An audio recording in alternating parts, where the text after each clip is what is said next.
Telling a lie is like building a house of cards. It always starts with some version of the truth. That's your foundation. From that point, layers and layers of lies are all stacked on top of their foundation. And the focus is that top layer, the lie that serves their goal. But if you have enough time for those lies to grow, they become the word on the street. Now, that doesn't mean those lies are any more true than they were 10 years ago. It's more like people who've never heard anything different. Well, that's just all they've heard. But the thing about a house of cards is that at its heart, it's flimsy.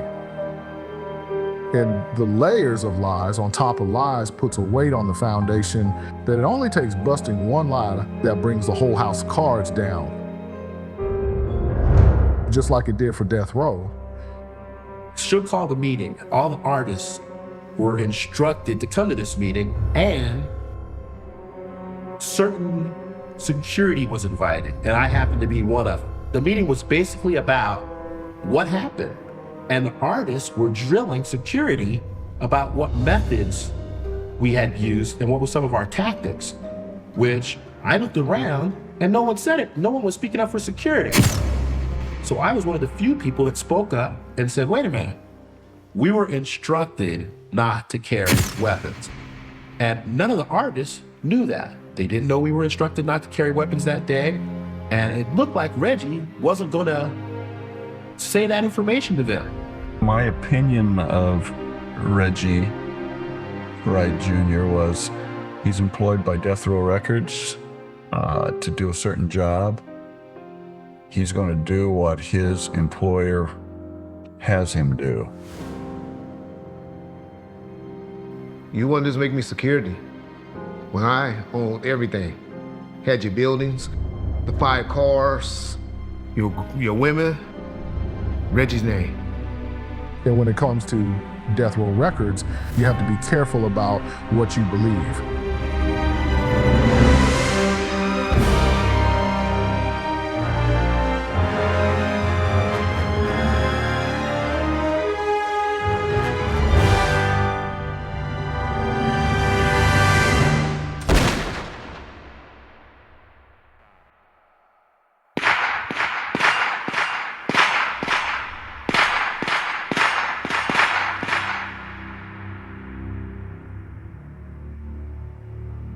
Death Row Records and Reggie Wright had 2 big problems on their hands at this point. The first one was that Vegas PD just weren't buying the whole Orlando Anderson narrative, no matter how bad Tim Brennan and Bobby Ladd were trying to sell it. The second problem they had was that Frank Alexander was unwilling to repeat the lie that he had been asked to tell earlier regarding the chain being snatched the day of the shooting. Went down to Vegas. Me, you, and Malcolm, and put the statement that you gave about the chain and all of that, with the additional information. Now you have to understand the second part of the false flag. All the time Brennan and Ladd are running Vegas around with the Orlando Anderson narrative. Reggie Wright Jr. and Suge Knight are actively running interference with witnesses because they were Death Row affiliated. Again, we're talking about a musical artist, a backup band, whatever. I mean, they're very mobile. They're from different parts of the country. And it's not like everybody lives in Las Vegas, so it's going to be easy because they all own a home and they're all easy to locate. Most of these guys didn't own homes. They'd go stay at family, friends, whatever. So we would try to get in touch with people, and you'd have to go through Death Row Records or whomever to try and locate them. Unfortunately, that was the lifestyle at Death Row. There were people that were carrying weapons constantly, people that were involved in shootings and beatings and everything else, and officers are protecting the perimeter.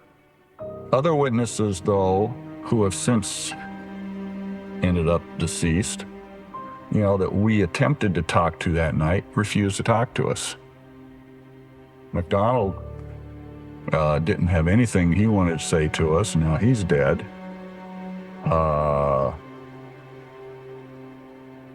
People that we talked to during an investigation in California they're dead. I mean, yeah, a lot of people have died that were directly or indirectly linked to this investigation. Do you see how this operates? From one side, they're feeding Vegas all this disinformation, and the other side is obstructing the investigation and telling people to avoid the police. The issue with subpoena and all they did, right? No. Okay. They recommend you don't get subpoenaed, whatever that's worth. I don't know what it means, but that's what they told me to tell you. Who told you to tell me that? Okay, Reggie told me to tell you that, but he told me not to tell you that he said it. Now, he said, don't get subpoenaed, whatever you do.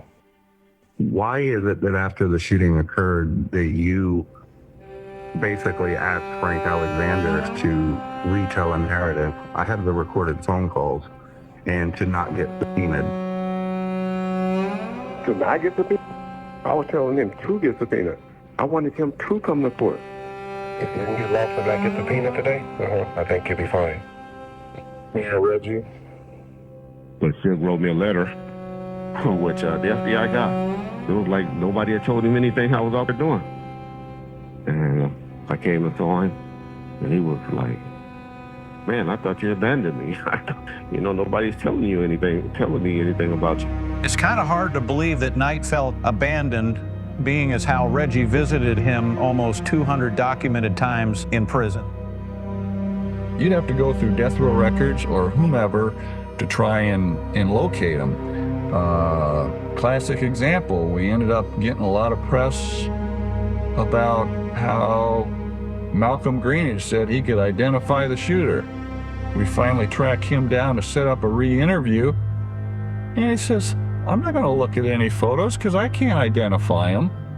Yeah, we got beat up in the LA Times over that. And I'm thinking, okay, put up or shut up, Ace. And well, but again, Reggie Wright Jr. is the one that brought him to that interview. I don't think Vegas understood how crooked death row was at that point, so they believed these Compton guys. Brennan was saying good things about both Wrights, so Vegas trusted them.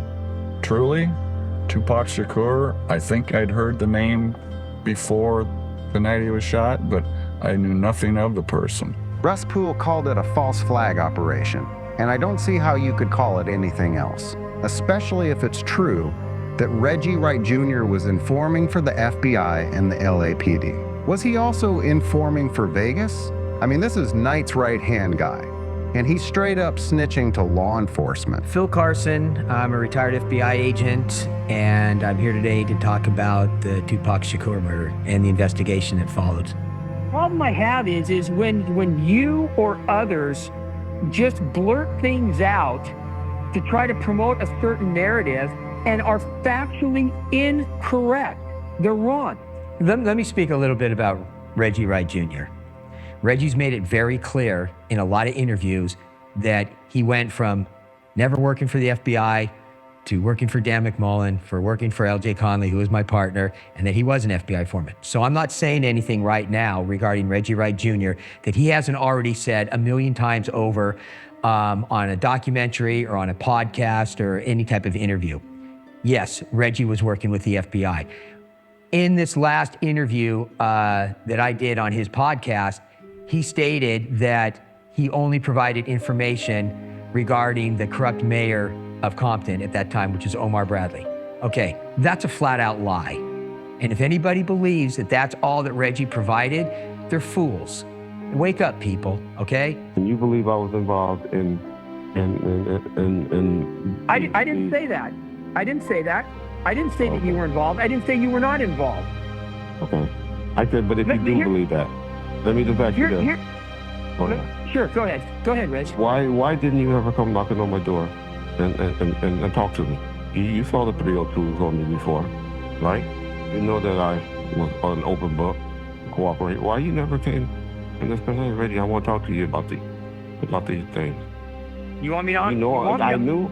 You want me to answer? Hold on. Oh, Reggie, if that's your question, do you want me to honestly answer it?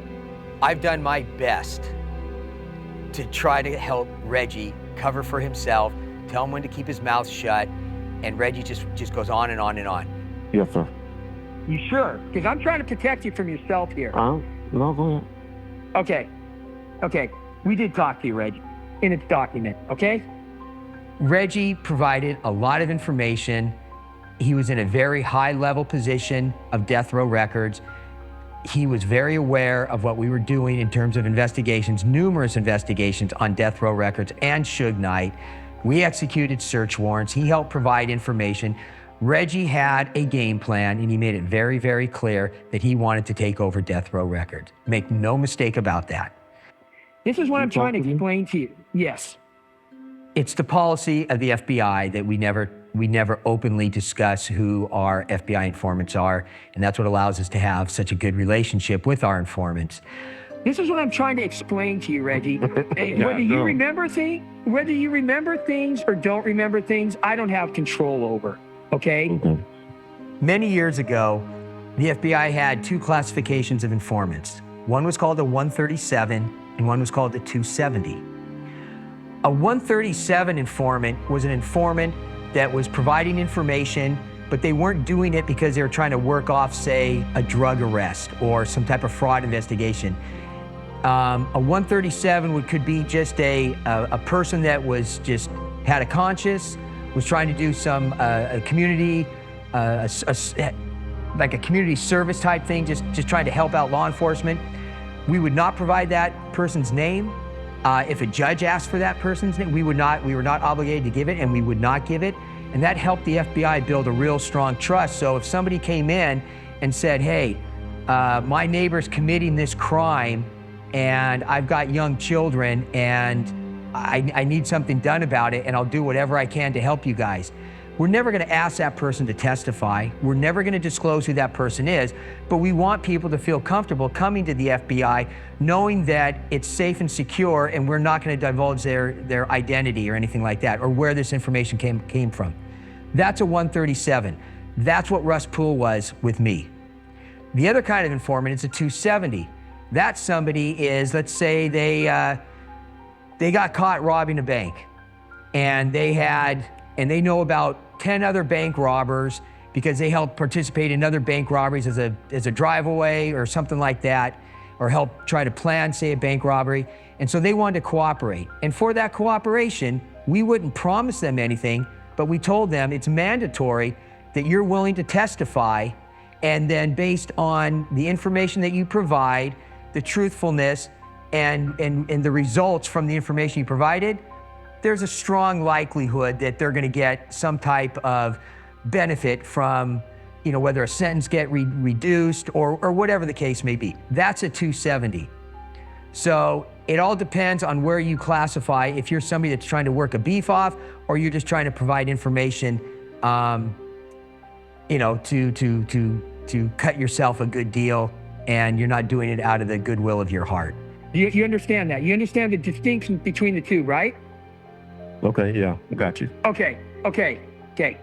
The gist of what I got out of it was these people are employed by a certain company to do a certain job, and that's all you're going to do. You aren't going to divulge anything else about what has been going on. But I'm going to add something to that. We were also instructed to lie.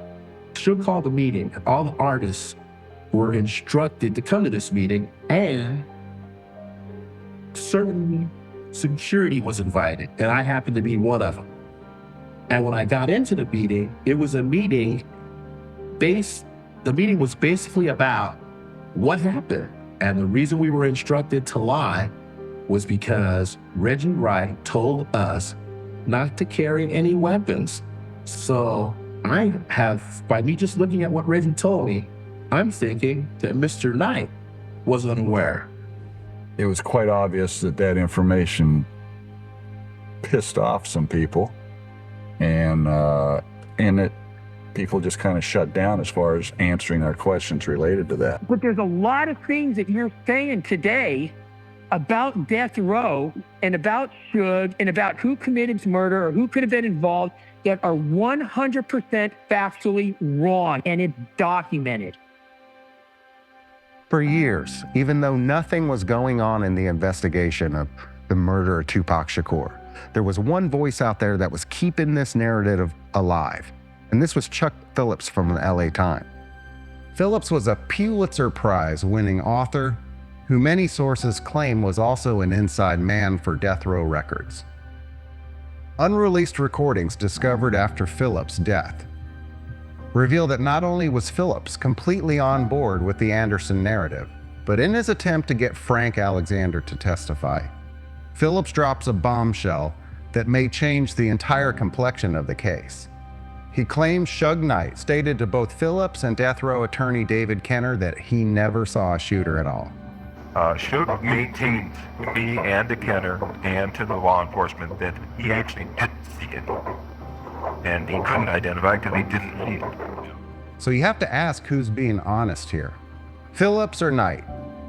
Chuck Phillips came along because he was a award-winning writer. He had some credibility. And the first time he wrote it, it sounded really weird, but there was because of his credibility and because of who he wrote with. You thought about it, but it didn't make real sense because you gotta know it was bigger. And then one of my sons said to me, Chuck Phillips is on Suge's payroll. Oh, okay, then that's the end of that. Now when he comes back and he writes, because he called us to tell us he was gonna write it, that he was doing it, the first one. That Biggie killed Tupac, Biggie and what's his name, Puffy. And that now you playing off that rivalry, that so-called rivalry. Now he's back on, because what he did there is what he did then, is he took a little bit of some truth and he put other stuff in it. It's a street code to not tell the police, but why would you lie to your attorney? Maybe you wouldn't. As long as the name Orlando Anderson was in the news and the media, this is real convenient for Reggie Wright because no one's asking him about his culpability. It's probably in your best interest that we move on to something else. You can trust me or don't trust me. It's not because it's, you know what, it's no skin off my back. But I think we can now agree that yes, you have met with me. Yes, you have talked with me. Yes, I've met with your father. Yes, I know your background. Yeah, it is kind of interesting. When the conversation was set up, I don't traditionally put two people together to have them sort of, for lack of a better word, parse out truth or narrative, what have you, right? I usually interview somebody and record it, and then I write to it. And so that particular night, you know, there was no real planning other than we were gonna talk to Reggie and sort of see what came out of it, you know? It's funny because I've done so much of this work and so many moments of it. I have to say, on that phone call with Reggie Wright and with Phil, I was actually surprised, confused, was shocked at the interaction that transpired, because two things seemingly happened. Is Phil, who up to that point had never really alluded to the fact that Reggie had worked with the FBI or the FBI group that was responsible for the death row investigation. But then you seemingly have Reggie admit it. In fact, I mean, in some of these other interviews that you've done, you keep saying like, Phil Carson doesn't know shit about me. I've never met the guy. That's wrong, isn't it? But I do know two things. One, there is not a word that comes out of Phil Carson's mouth that he cannot prove. And number two, Phil Carson is not interested in anything but the facts and the truth of what happened in his investigation. And so it's kind of funny if you look at all the other players in this who like to partake in social media bullshit, right? Like to partake in this back and forth. If you notice, Phil Carson isn't on Instagram. Phil Carson is not on Twitter. Phil Carson does not have a social media account, right? He went on the record in the dossier, and so it's laughable now that Reggie Wright Jr. has tried to talk himself out of this, okay? Where Phil Carson's partner was Reggie's handler at the FBI. This is the first that I hear that, and I remember LJ, and if you said you was his partner, then I met with you. Okay. Because he did have somebody with him. Okay, we should probably, okay, I think we'll move on then. So now you have Reggie Wright Jr. secretly snitching out Death Row Records, while publicly he's throwing Kevin Hackey under the bus for his work with the ATF. So I have to say, I was almost an audience member in listening to this and just sort of going, well, this is crazy. This is another element to this. And to go further, you know, Phil has told me repeatedly they had an upwards of 5 FBI informants within Death Row. Mob James being one. What happened? About what? Shooting a biggie. I don't know anything about that. You have nothing to give the feds, I have nothing to give them. even if it meant shaving some time off. Number one, I ain't that dude. I'm just not. But number two, I can't help him. So to me, when I saw and listened to that interaction, it started to make a lot more sense. And it was the first time that you could go, Reggie Wright was an FBI informant. I mean, you got to trust me on this. For your own safety, let's just move on to something else, then, okay? I'm not worried about it because it's obvious. Well, Yeah. Yeah. it's for your own good. Anyways, right. Anyway. Number one, I ain't that dude. I'm just not. What he was saying, and you can hear it on the phone, he was basically saying, hey, Reggie, I'm trying to protect you. So Reggie Wright, he didn't say a whole heck of a lot, I thought. I mean, he said a lot in not saying it, but Right. he certainly wasn't very forthcoming. I was a co-showrunner on that show, right? In the middle, or I believe it was either in the middle or before or after all of that questioning, Reggie went in the bathroom and threw up. I was just interested in why he would point the finger at Suge so quick. Because I was the one who wrote the questions for Soledad O'Brien and for Ice-T to ask Reggie. The thing with that show is, you know, Ice being Ice, he was incredible on that show, but he's very much a politician, right? So I would give him the easy questions to ask that wasn't going to cause controversy, and then I would give Soledad the journalistic questions, and those questions came from me. And everyone always tells the story about him throwing up in the bathroom of his house after saying the shit he said in that interview. He wouldn't say it to you, but he definitely pointed it. We call that dry snitching. Interesting. There are dangers with informants, especially when their law enforcement handlers vouch for their credibility. There's always a possibility that an informant can take law enforcement for a wild goose chase. What we learned from the story of mob enforcer Whitey Bulger is that for years, the FBI trusted Bulger as an informant. Bulger used the trust of the FBI to feed them information, but it was information against rival gangs and not any of his own.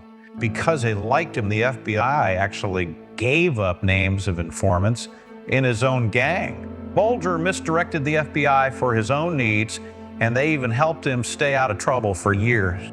It's really easy to see the similarities here. In this case, we see one narrative pushed to law enforcement while obstruction is happening on other narratives. And if you cross them, you're ratted out. Please, stop playing with me. I know too much about you guys that walk around now with your chest all poked out. Cause I play both sides, you know that? And you just have to wonder if the rats on death row's sinking ship were a bunch of mini Bulgers. It didn't matter. The Orlando Anderson narrative was the driver. And once they were inside, it feels like they were able to steer cops in Anderson's direction and away from anyone else who had anything to say on any other possibility. Tell me, other than being a police officer, tell me one person that Reggie Wright went and got on the stand and testified against.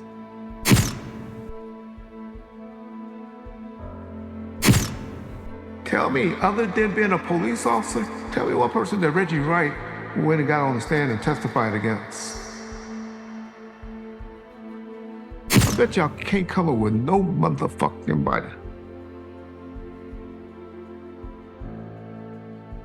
Closer to the end, I didn't get to see him that much. We talked. I actually wrote him a letter when he was hiding out in LA. And people around him told me he kept it in his pocket for a long time. But I just basically told him some things that I saw when I was like meditating and in my prayer for him and his life, some warnings and then some great stuff too. But they said he would read it all the time. I was like, really?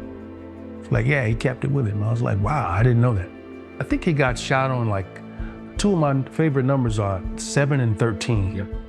And I think Pac was shot on the 7th and passed away on the 13th when they declared him on the 13th. And I was so upset because I was afraid of the 13th. Yeah, and it messed me up, man. I just personally believe that his death is related to us. And that's from what I've gathered when I was at New York, what I heard Pac tell Suge Knight, and what I heard over that radio that night after the shots were fired. I never did get over it. I think the only person I talked to about it was Frank. And to this day, I believe that gotcha was inside the organization and not out. Death Row Records was not the place to be in the immediate fallout from the shooting of Tupac Shakur because they had several big problems.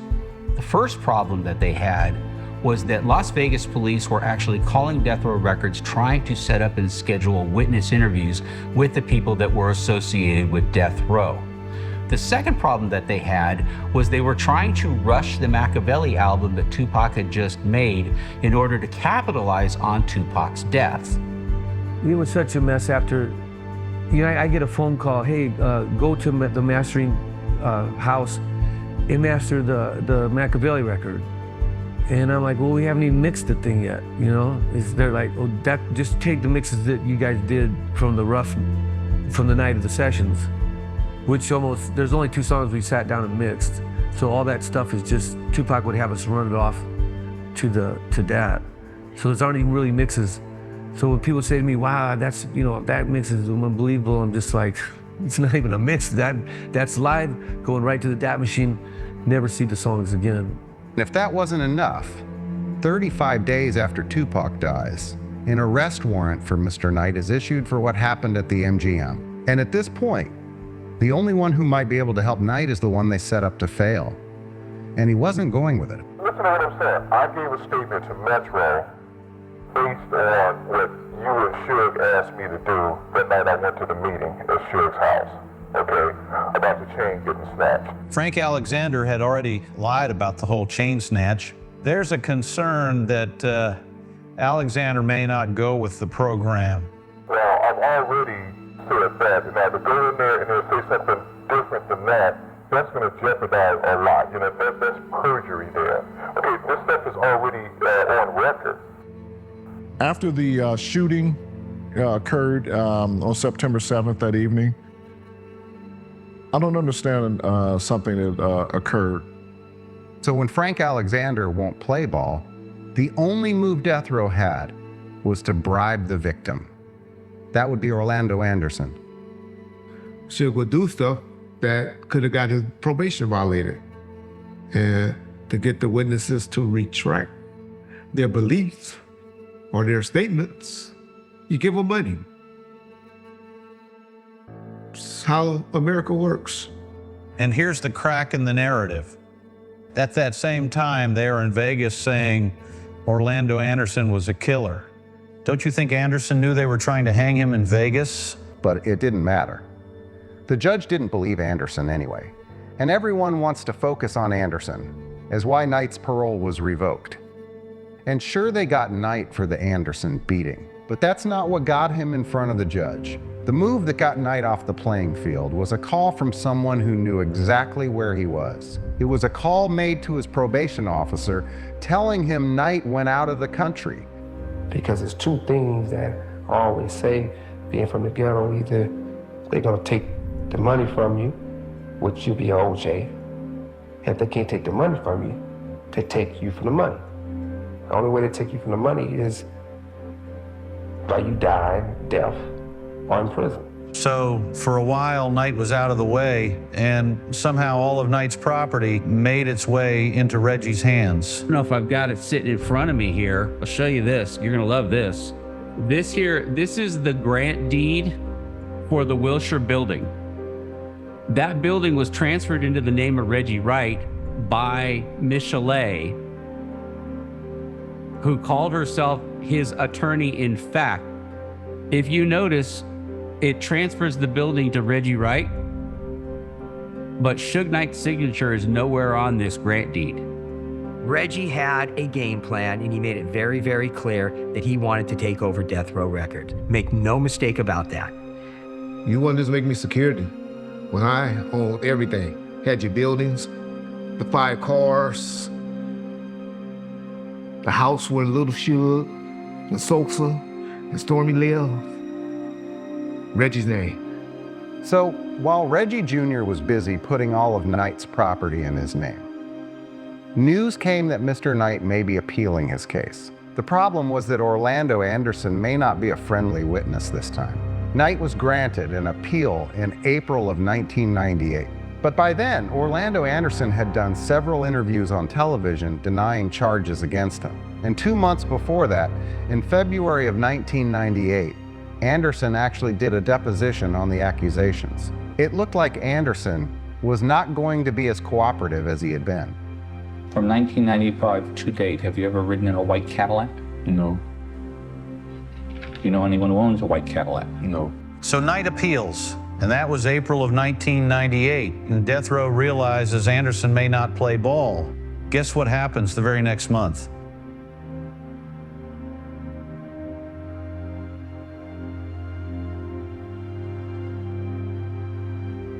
When they say the shooting happened there at the car wash hamburger stand off Alonzo and Willowbrook, that area.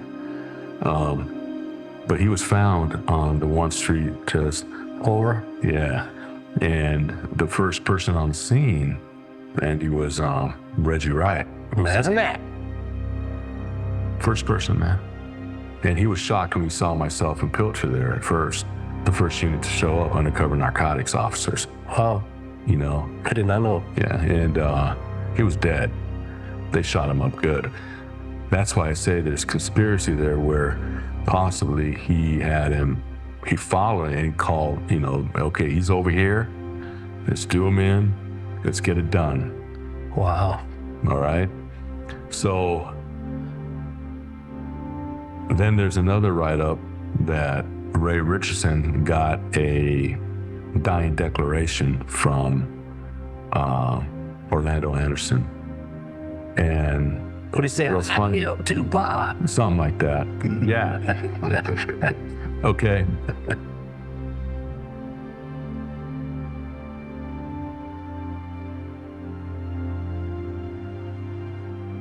There are many good reasons, including his own words, to believe several actions taken by Reggie Wright Jr. were suspicious. But even if Wright's actions on the night of September 7, 1996 were not directly connected to the shooting of Tupac, it doesn't mean he and his half-baked bodyguard company were out of the woods yet. I wonder if he and Knight knew they may have been on the hook for criminal negligence. Let's just be honest and say the security for Tupac was a joke. But you need to understand that criminal negligence is really a thing. If you cross the line from sloppy to reckless, you can go to prison for it. And so let's talk for a moment about negligence and how it might have criminal impact. A parent leaves a baby in a car seat, in the car, windows rolled up when it's 100 degrees outside. The baby unfortunately dies and the parent is charged with an act of criminal negligence. That's one example. Now, the parent can have 1,000 reasons why they did what they did. In fact, they might say they didn't intend for it to be the way it was. The courts don't care. It's what is referred to as a duty of care. And again, it's kind of hard to describe it, but when you're looking at it and observing it and examining it, you can figure it out. You don't figure it out sometimes until after the fact, but you can figure it out. Negligence is violation of a duty that you owe to others, imposed by the conduct that you're engaged in. You're driving a car, you have a duty to the rest of the world not to run a red light and have a car accident, not to go through a crosswalk and run over somebody. So you owe a duty of care to others to not do things. So if you're a doctor, you have a duty of care to your patients, to perform up to what would be community norms or standards. Recently, actor Alec Baldwin was given a loaded prop gun, which he used and shot a camera person to death. Could there be an act of criminal negligence there? So if you're an armorer, you have an obligation to not have loaded weapons on the job site without giving a lot of notice to people that this weapon is live. If I would have been on the set of the movie Rust with Alec Baldwin, who I know a little bit, nobody would have got shot because he didn't have me on the movie set or someone like me that had a strict standard of the safety on the set is more important than anything else. Obviously, we're here for Mr. Costner, but yeah, is there any part where someone's going to be pointing a gun at or around his direction? Who said that? You did on the chair? Yeah.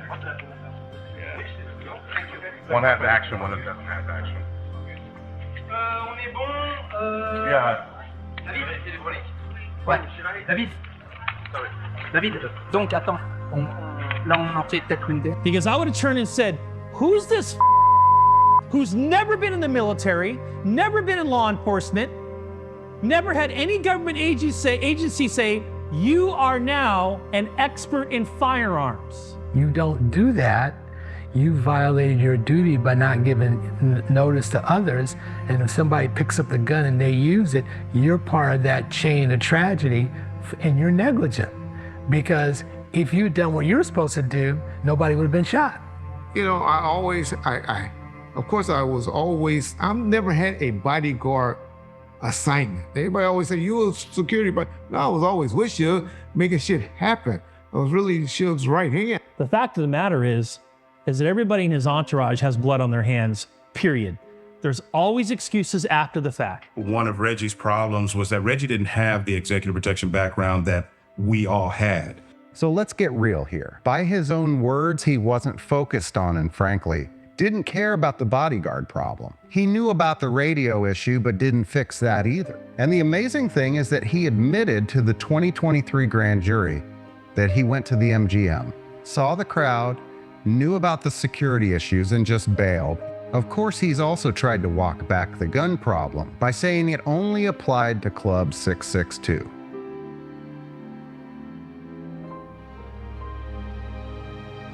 They're told they can't have guns. Michael Moore refused, and he was pulled off of Tupac. Frank and I would speak up about it. We would say, hey, Reggie, you should do it this way, and this is why. Or you should do it this way, and this is why. And I think he was so busy being the boss that his employees couldn't tell him how or what to do when all we were trying to do was educate him a little bit. Reggie told all hip hop that I never said. They told us not to carry our guns in that meeting. He said that in my book, I wrote that I didn't carry my gun on purpose. Let me tell you, Reggie, I did write that we were told not to carry guns in my book, Got Your Back. You need to get your glasses on and read it. The bad guy is not willing to trade his life for the life of the target. That would be a suicide bomber. The bad guy, the majority of the time, he wants to shoot him and get away. He can't do that if 16 guys are shooting back at him. he's either going to be dead or they're going to catch him. Point being that when you take away the firearms, you take away the weapons, when you make all your guys work unarmed, it is a bright red flashing warning light that you need to turn to your client, Tupac Shakur, and say, hey, Tupac, this plan is bullshit. It's like they're setting you up to be killed. It could get you killed. I refuse to do it because I care more about your safety than keeping my job. I've never had a bodyguard assignment. Everybody always say, you a security, but no, I was always with Suge, making shit happen. I was really Suge's right hand. There's a movie called The Bodyguard with Kevin Costner. And as you know, I've been Kevin Costner's personal bodyguard. Kevin is filming a TV movie where he's playing himself directing the movie. I led a 7-man protective detail, and we were originally told just have one guy stand outside the trailer. And I said, no, I'm not gonna do that. This is Kevin Costner. He's a huge movie star, huge TV star. That's the first order I had to disobey for his safety. They threatened to fire me several times. We want one guy to stand at the trailer. No, I'm bringing 7 guys. There were every gun-toting crook, you know, in that echelon of people. That's what I was doing. I went to MGM, saw that shit was hectic and all that. Frank and Tupac, I'm gonna be honest, Tupac called, cussing, going on. And that was the last thing Tupac ever said to me in life. The security was a mess in Vegas, and he's throwing his hands up, blaming everyone else for not telling him things. You are the director of security for a multi-million-dollar label. How is it not on you to communicate with your own employees? All the people in my group at one time or another have got together as a group and told me, let's go talk to the client. Their plan is dangerous and it's gonna get somebody killed. And we went and spoke to them as a client, as a group, directly to the client. That if they would have done that, I believe that Tupac Shakur would have kept them. He would have changed the plan back to something safe. And most importantly, he would have come to a realization that Reggie Wright Jr. did not have his best intentions at heart, did not have his true safety at heart, and in fact, were making decisions that could get him killed. And in fact, it did get him killed. It's clear he cared more about Club 662 than the life of Tupac. Nobody cared about Pac having the right amount of security at all, period. No one cared. It was not mentioned at all. No one cared.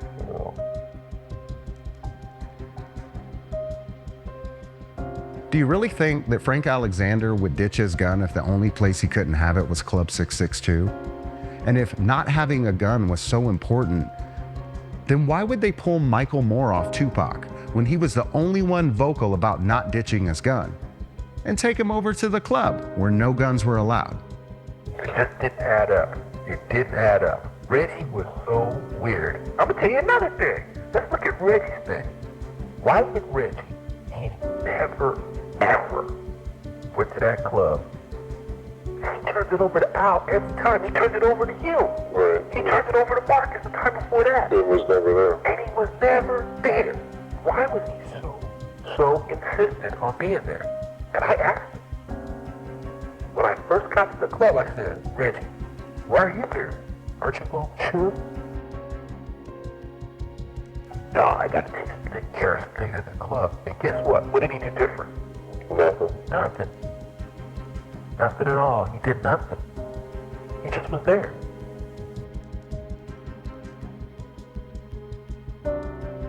I, as most people did, felt bad about him being assassinated. And the fact of the matter is that I've never once heard publicly the real and total breakdown that happened.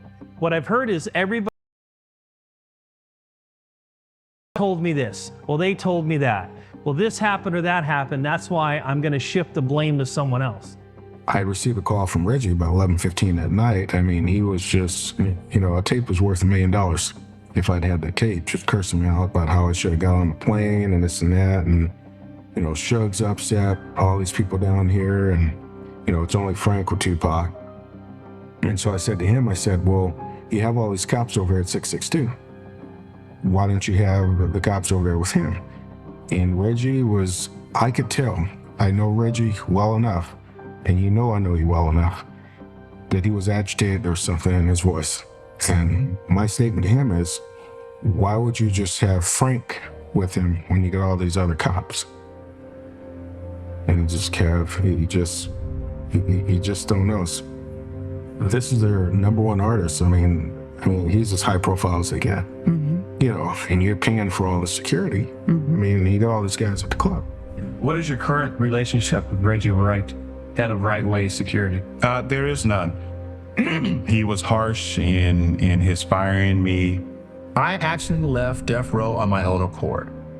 No, I haven't been in contact with him. I haven't seen Reggie now in about 3 years or more than that. I have no relationship with Reggie Wright at this time, nor do I plan to. I guess the way to sum Reggie up is he was just selfish, and he didn't treat us right. Reggie is not honest, and I want to leave it at that. We were a tight-knit group, and Reggie didn't see that, he didn't appreciate that, and he tried to come between it many times by paying someone a little bit more than the next person, or cheating somebody on this and on that. And one thing I knew, I mean, obviously this whole thing was starting to fall apart. And like I said, at one point or another, Reggie and I were like brothers. Okay, at one point or another, there's nothing I wouldn't do for Reggie. And I think vice versa at one time. But Reggie always told me he was so far in now, there's no way turning around.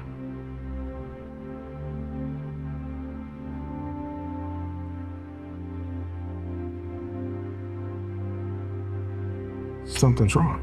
The pieces of this whole situation, it just doesn't fit.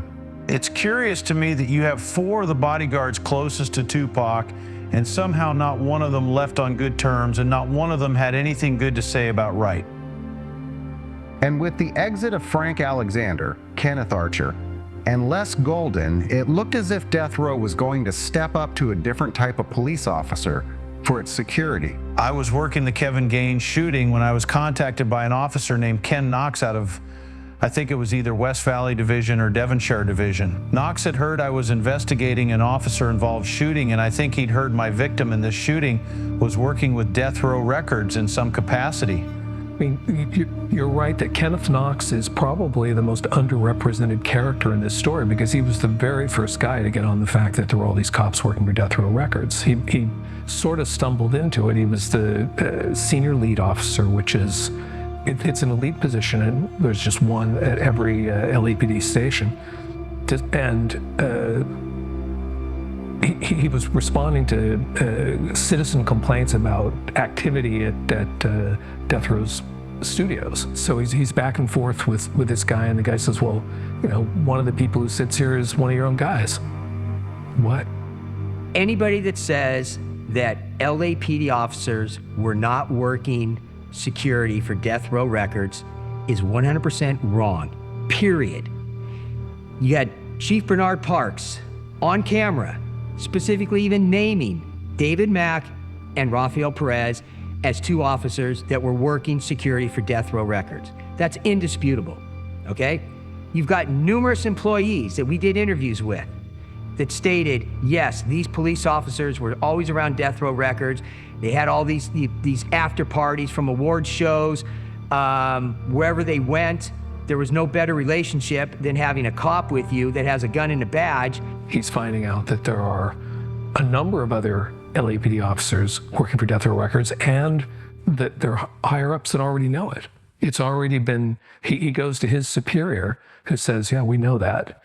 They shut him down, basically. They got him alone in a room and threatened him and told him his career was over. And, you know, the one thing he did do was pass it on to Russ Poole.